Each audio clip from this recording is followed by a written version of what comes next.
नमस्कार।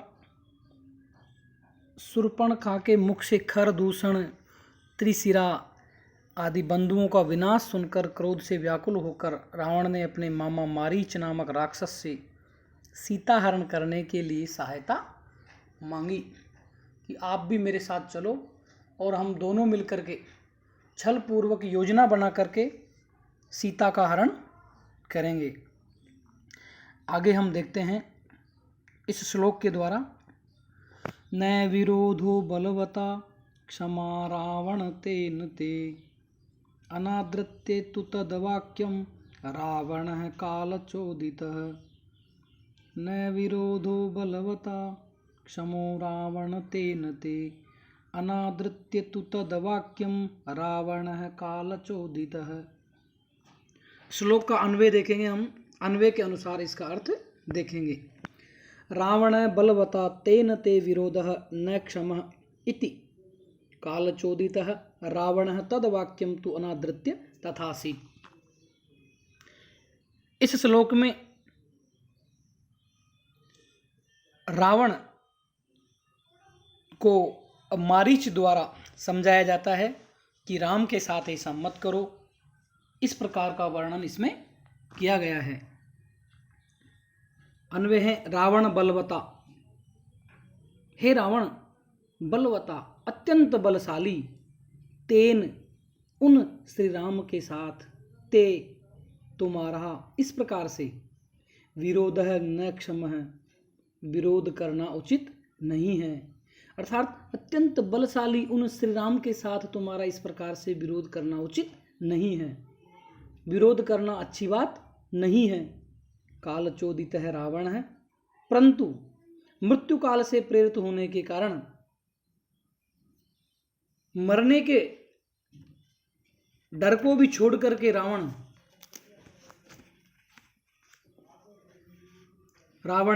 ने तद्वाक्यम मारीच के द्वारा कहे गए उस वचन को, उस वाक्य का तू निश्चित रूप से अनादर कर दिया।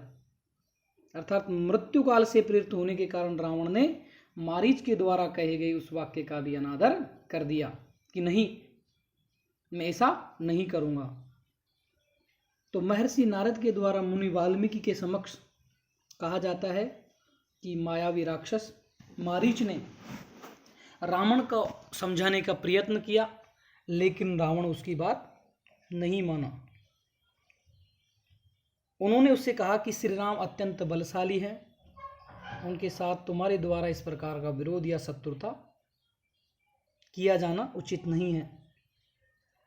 उनके बलवान होने का अनुमान तो आप इस बात से लगा सकते हो कि बिना किसी सेना की सहायता के उन वनवासी भाइयों ने हमारे जन स्थान में निवास करने वाले 14,000 जो सैनिक थे उनका उन्होंने वध कर दिया, उनको उन्होंने मार दिया।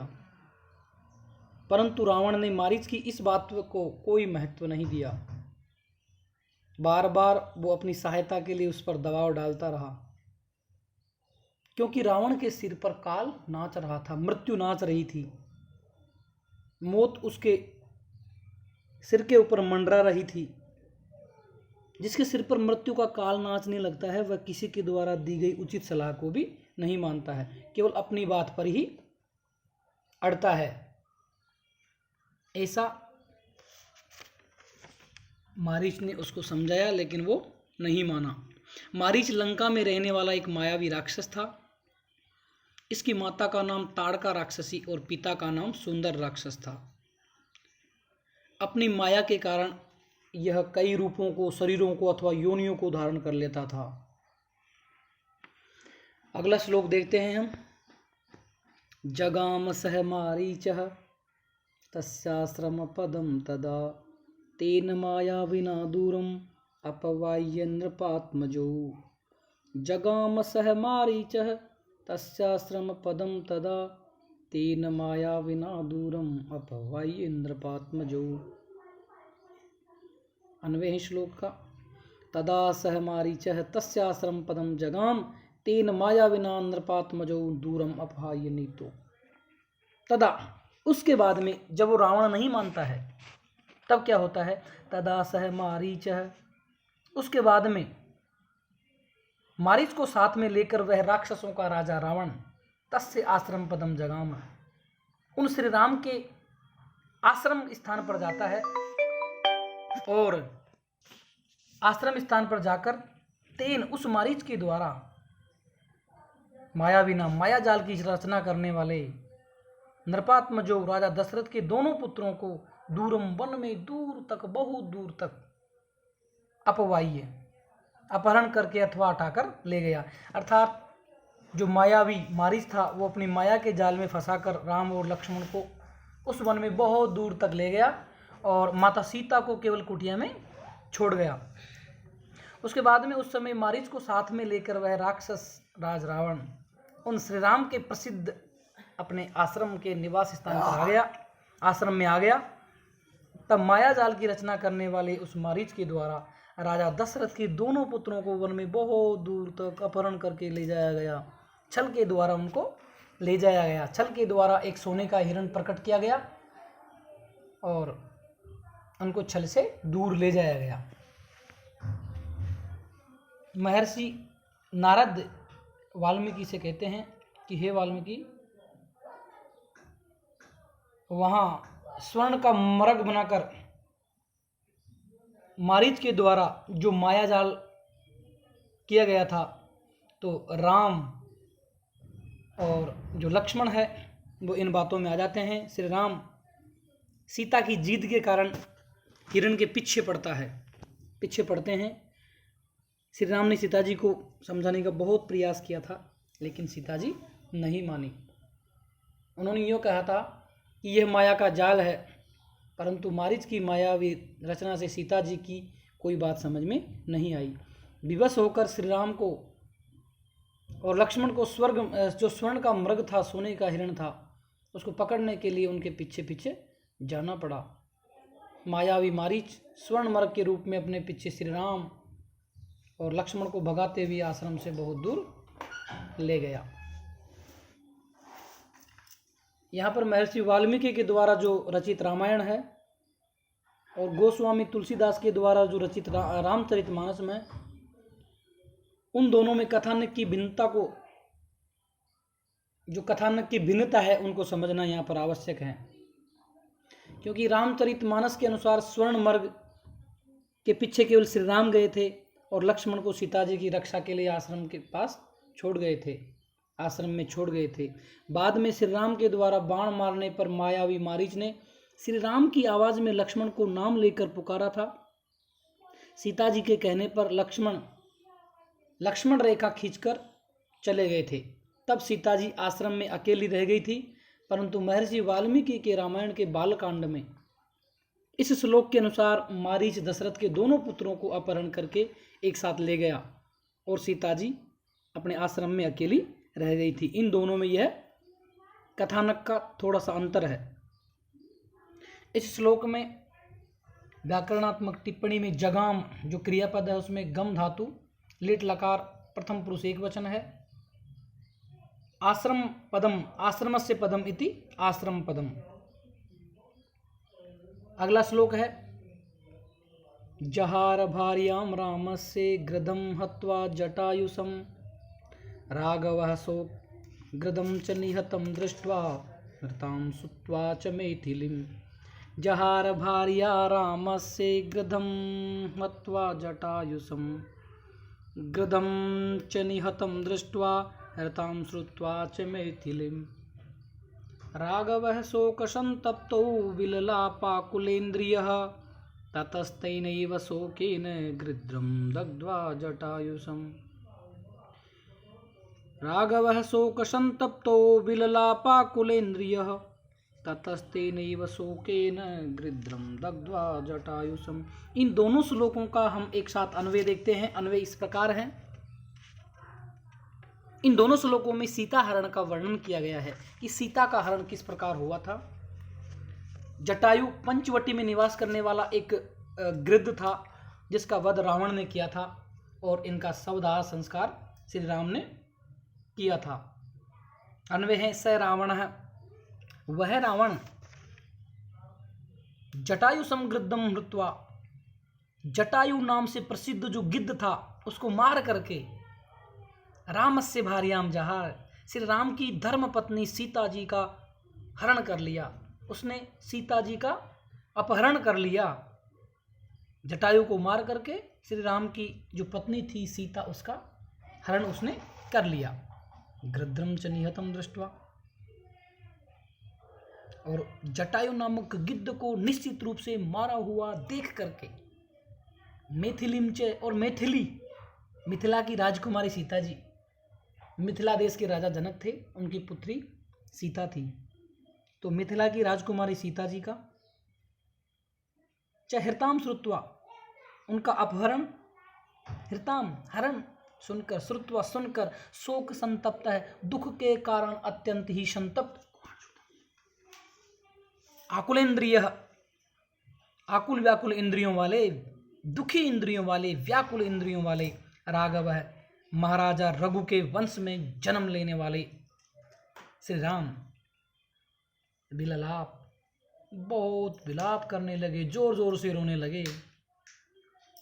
ततः, और उसके बाद तेनेव शोकेन, निश्चित रूप से उसी प्रकार के दुख से व्यथित होते हुए, दुख से दुखी होते हुए श्री राम ने जटायु समगृद्धम दग्ध्वा, जटायु नामक गिद्ध का जलाकर अंतिम संस्कार किया और वो बहुत दुखी हो गए।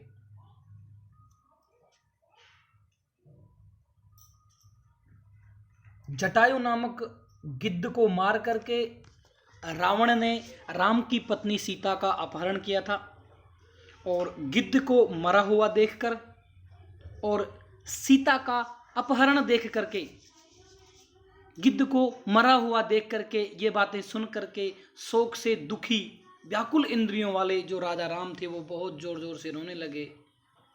और तेनेव शोके ने, उस शोक के द्वारा ही, ये अत्यंत दुख के कारण अत्यंत व्यथित जो राजा राम थे, महाराजा रघु के वंश में जन्म लेने वाले श्री राम बहुत जोर से विलाप करने लगे। और बाद में निश्चित रूप से ही उन्होंने जटायु नामक उस गिद्ध को जलाकर अंतिम संस्कार किया और बहुत दुखी हुए, क्योंकि सीता जी का हरण करके जब रावण ले जा रहा था, या रावण उसको ले जा रहा था, उस समय उसको बचाने के चक्कर में गिद्ध मारा गया। गिद्ध के ऊपर रावण ने अपने शस्त्र से प्रहार किया, उसके पंख काट दिए और उसको भूमि पर गिराकर वो सीता को हरण करके ले गया था। व्याकरणात्मक टिप्पणी में हन धातु और त्वा प्रत्यय के योग पर हत्वा क्रियापद सिद्ध होता है। वि उपसर्ग पूर्वक लप धातु लिट लकार प्रथम पुरुष एक वचन में विललाप रूप बनता है। आकुलानि इंद्रियाणि यस्य सह, आकुलेंद्रिय, दुख के मारे जिसकी पंच ज्ञानेन्द्रियां और पंच कर्मेंद्रियां बहुत आकुल व्याकुल होती है।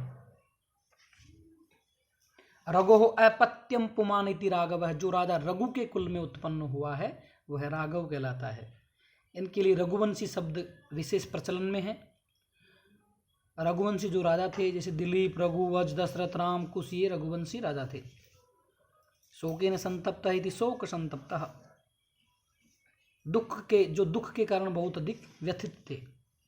अगला श्लोक है, मार्गमाणो वने सीताम राक्षसं संददर्शः कबंदम राम रूपेण विकृतं घोर दर्शनम। मार्गमाणो वने सीताम राक्षसं संददर्शः कबंदम नाम रूपेण विकृतं घोर दर्शनम। श्लोक का अन्वय है, वने सीता मार्गमाणः रामः घोर दर्शनम रूपेण विकृतम कबंदम नाम राक्षसम संददर्श। इस श्लोक में जटायु के द्वारा सीता हरण का समाचार राम को सुनाने का वर्णन किया गया है। वने सीताम, वन में अपनी धर्म पत्नी सीता जी को मार्गमाण, रास्ते दर रास्ते खोजते हुए श्री राम ने भटकते भटकते, वन में भटकते भटकते सीता जी को खोजते हुए राम है, श्री राम ने है निश्चित रूप से एक स्थान पर घोर दर्शनम भयानक दिखाई देने वाले रूपेण अपने शारीरिक रूप से विकृतम विकार से परिपूर्ण कबंद नाम के एक राक्षस को संददर्श अच्छी तरह देखा। जटायु ने जिस प्रकार से रावण के द्वारा सीता जी का हरण करके उन्हें दक्षिण दिशा की ओर ले जाना बताया था, श्री राम ने अपने आश्रम से चलकर वन में एक रास्ते से दूसरे रास्ते पर चलते हुए अपनी धर्मपत्नी सीता जी को खोजना प्रारंभ किया और बहुत प्रयत्न करने पर सीता जी श्री राम को नहीं मिली, परंतु श्री राम को एक स्थान पर कबंद नाम का एक राक्षस दिखाई दिया जो दिखने में बहुत भयंकर लग रहा था, घनघोर लग रहा था, भयानक, शारीरिक रूप से विकारपूर्ण था, अर्थात उसके शरीर का जो ढांचा था, शारीरिक व्यवस्था वो अच्छी नहीं थी। श्री राम ने जटायु नामक दिव्य पक्षी का अंतिम संस्कार स्वयं अपने हाथों से किया। उसके पीछे दो कारण थे। प्रथम तो जो जटायु थे वो राजा दशरथ के मित्र थे, घनिष्ठ मित्र थे, इसलिए श्री राम के लिए पिता के समान ही आदरणीय थे। और दूसरा कारण था कि जटायु ने श्री राम की धर्मपत्नी सीता जी को रक्षा करने के कारण ही अपने प्राण गंवाए थे, इसलिए श्री राम ने जटायु का अंतिम संस्कार किया था। तो इस श्लोक में यही है कि जटायु के मुख से सीता हरण का समाचार सुनकर अत्यंत व्याकुल हृदय राम ने जटायु का दाह संस्कार करके दंडकारण्य में सीता को ढूंढते हुए विकृत शरीर वाले भयंकर कबंद नामक राक्षस को देखा। तो धन्यवाद प्यारे विद्यार्थियों, आज बस इतना ही। धन्यवाद।